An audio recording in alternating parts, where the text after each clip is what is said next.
Morning guys, कसे आहेत तुम्ही? मस्त असाल. सकाळचे 7:30 वाजले. मी आता सकाळी उठून तयारी वगैरे करून बसली आहे. आता एक पेशंटचा फोन येणार आहे, तर त्यांचं ब्लड कलेक्शनसाठी जाणार आहे. काल मी रात्री खूप बिझी होते. एक कलेक्शन आलं होतं संध्याकाळी. पेशंटला तब्येत खूप डाऊन होती त्यांची, तर त्यांचं अर्जंट सॅम्पल द्यायला मला इथून दादरवरून माहीमला जावं लागलं. त्यांच्या लॅबला जाऊन सॅम्पल दिलं आणि सकाळी बघितलं त्यांचा रिपोर्ट रेडी होता. खूप आनंद झाला, कारण पेशंटला मलेरिया आहे, मलेरिया पॉझिटिव्ह आला रिपोर्ट्स. तर मला एवढंच सांगायचं आहे की सध्या खूप पाऊस आहे. या पावसामुळे मच्छर आणि तिकडे मच्छरचा प्रभाव जास्त वाढलेला आहे. त्यामुळे आजूबाजूला स्वच्छता ठेवा आणि कुठेही पाणी साचलेलं असेल तर ते रिकामं करा आणि सुखं ठेवा. जेवढं होईल तेवढं आजूबाजूचा एरिया सुखा ठेवा, स्वच्छ ठेवा.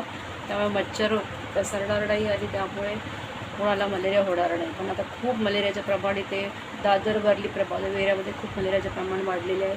तर मच्छरचा प्रादुर्भाव खूप आहे. गव्हर्नमेंट BMC ह्याला त्याच्यावरती काय उपाय करते काय माहिती, परंतु BMCचं काम आहे की ते स्वच्छता त्यात औषध फवारी करायला पाहिजे, पण ते करत नाही ते लोक. आणि त्यामुळे इतकं मच्छरांचा प्रभाव वाढलेला आहे की खूप लोक आजारी आहेत. काही लोकांना BMC हॉस्पिटलमध्ये गेलं तर तिकडे एवढी फुल गर्दी आहे की एकही पेशंट असं म्हणजे एकही तिकडे ॲडमिट करण्यासाठी पण जागा नाही आहे, कॉट नाही आहे. त्यामुळे बेड मिळत नसल्यामुळे काही पेशंट बेड जमिनीवरती त्यांची व्यवस्था केलेली आहे. अशा पद्धतीने खूप हालत आहे गरीब लोकांची. त्यामुळे स्वतःची काळजी घ्या, खूप गरज आहे.